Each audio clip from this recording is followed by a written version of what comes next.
Halo WhatsApp anak-anakku semuanya. Assalamualaikum warahmatullahi wabarakatuh. Apa kabar kalian semua hari ini? Bapak harap kabar kalian dalam kondisi yang sehat walafiat serta dalam kondisi yang senantiasa selalu bersemangat dalam belajar. Agar meskipun di dalam kondisi pandemi seperti ini, ilmu tetap mengalir deras di dalam diri kalian masing-masing. Baiklah anak-anakku, tidak berlama-lama lagi. Pada pertemuan keempat kali ini, Bapak akan membahas tentang jenis-jenis lukisan berdasarkan teknik dan bahan yang digunakan. Kalau kemarin kan aliran sudah, alatnya sudah, sekarang ada jenis lukisan berdasarkan teknik dan bahan yang digunakan. Oke, next, yuk.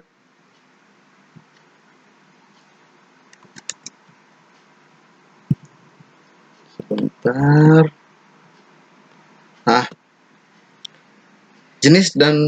Jenis lukisan berdasarkan teknik dan bahan yang digunakan.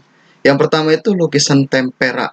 Lukisan tempera itu merupakan teknik lukis pada zaman Renaissance. Ini Renaissance ya. Bagi yang bingung Renaissance itu apa? Zaman Renaissance itu adalah zaman di mana ilmu pengetahuan berkembang pesat. Jadi ketika itu di Eropa, khususnya di Yunani, ilmu pengetahuan sangat berkembang pesat. Begitu pula dengan keseniannya pun berkembang pesat. Muncul lukisan-lukisan yang sangat-sangat luar biasa dan melegenda. Nah, lukisan tempera itu adalah lukisan yang biasanya bahan dasar pembuatan lukisan itu hanya dari putih telur atau sagu. Jadi lukisan ini biasanya digunakan sebagai penolak bala. Ada di dinding-dinding gua. Nah, seperti ini bentuk lukisannya nih ya. Sangat sederhana sekali. Boleh dikatakan lukisan-lukisan pada zaman purba. Yang berikutnya adalah teknik lukisan alfresco. Alfresco ini sama juga pada abad-abad yang lalu. Jadi lukisan ini biasanya terdapat di dinding-dinding gereja.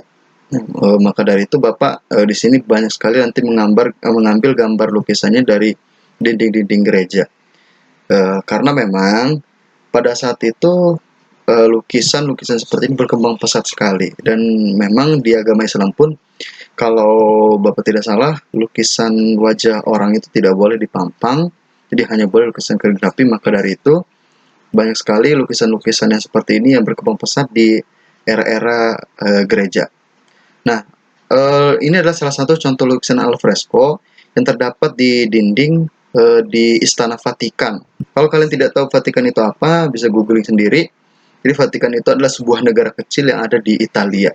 Nah, di negara tersebut boleh dikatakan pusatnya kekristenan dunia. Ibaratnya kalau kita itu di Mekah, mereka itu di Vatikan. Oke, berikutnya aliran lukisan Al-Seco. Nah, aliran lukisan alfresco ini hampir sama dengan alfresco. Perbedaannya teknik ini yang dipakai di dinding yang sudah kering. Kalau tadi teknik yang dipakai di dinding-dinding yang masih basah, kalau sekarang teknik yang dipakai di dinding yang sudah kering. Jadi dilukis di dinding yang sudah kering. Nah, contoh lukisannya seperti ini.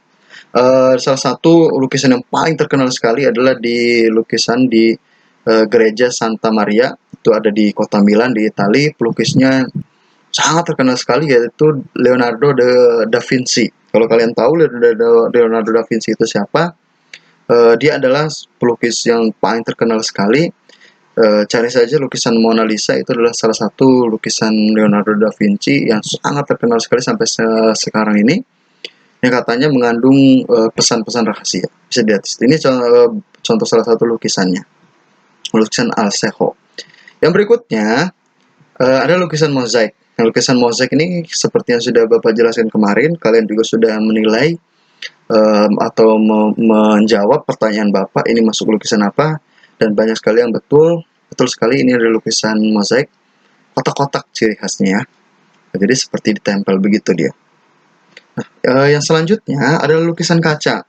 Nah, kalau lukisan kaca ini mungkin kalian sudah bisa lihat sendiri ya. Biasanya ada tuh rumah-rumah yang kaca-kaca jendelanya memiliki lukisan-lukisan seperti ini. Biasanya menggunakan cat khusus ya, agar dia menempel dan awet menempelnya.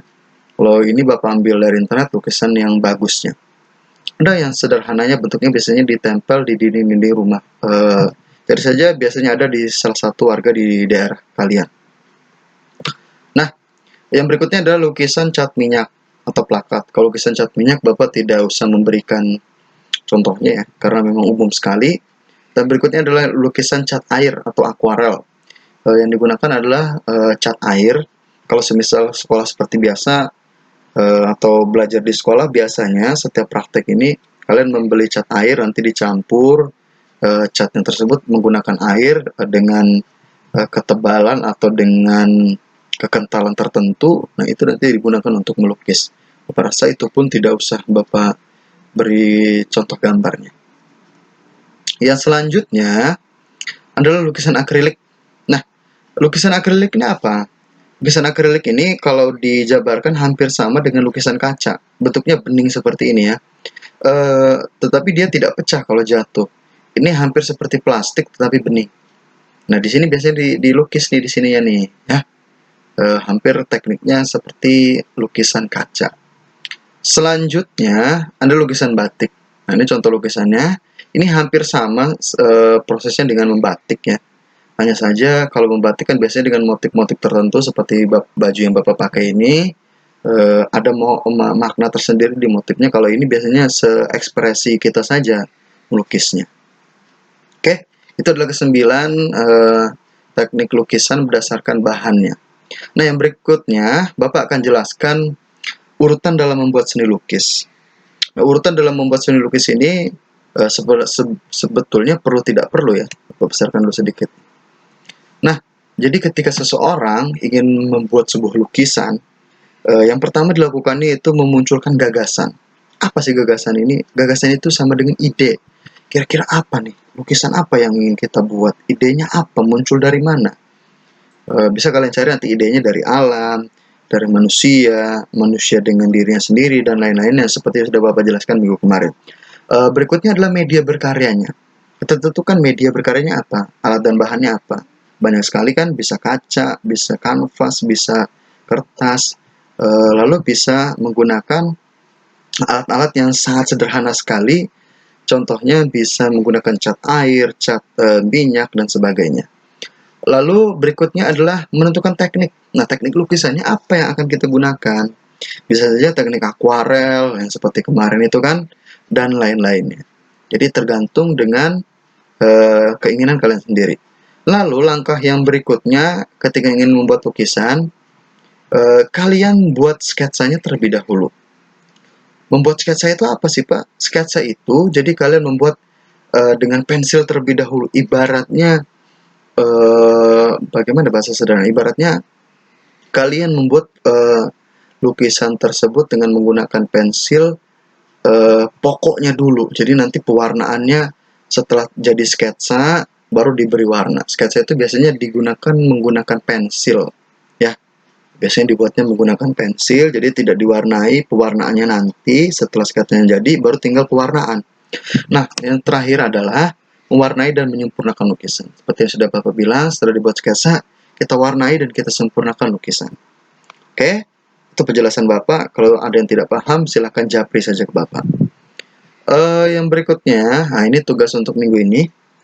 Tugasnya Bapak akan menyuruh kalian membuat lukisan dengan tema apapun. Jadi Bapak tidak akan membatasi kreativitas kalian. Buat sekreatif mungkin, mau menggunakan tema manusia dengan hewan, manusia dengan dirinya sendiri, manusia dengan alam, terserah kalian, bebas, sekreatif, seekspresif kalian. Munculkan ekspresi kalian di situ ya. Siapa tahu di antara kalian kelak nanti menjadi pelukis terkenal Indonesia, the next generation. Yang berikutnya, digambarnya di buku gambar A3. Nah, jadi digambarin di buku gambar A3.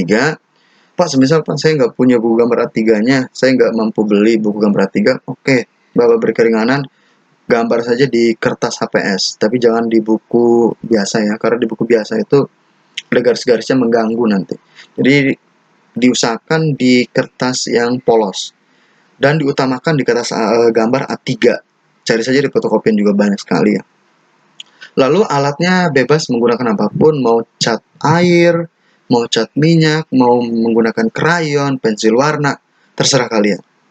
Lalu mau diwarnai itu sangat lebih bagus sekali atau mau hitam putih juga silakan. Pak, hitam putih nanti nilai saya kecil. Tidak, Bapak sudah berbicara di awal-awal pertemuan bahwasanya sebuah seni itu tidak diukur dari apapun. Keindahannya, seni itu subjektif atau penilaiannya berbeda antara satu orang dengan orang yang lain. Bisa saja menurut si A itu lukisan tersebut jelek, menurut si B lukisan tersebut sangat bagus sekali. Seperti lukisan-lukisan aneh dan harganya mahal yang sudah Bapak sebutkan di pertemuan-pertemuan kemarin. Nah, tapi tolong jangan mencontek lukisannya dari Google. Bapak harap ide kalian muncul di sini. Kumpulkannya di mana? Dikumpulkan di Google Classroom seperti tugas minggu lalu. Biasa kalian foto, lalu screenshot. Jangan lupa diberi nama di lukisannya, nama dan kelas.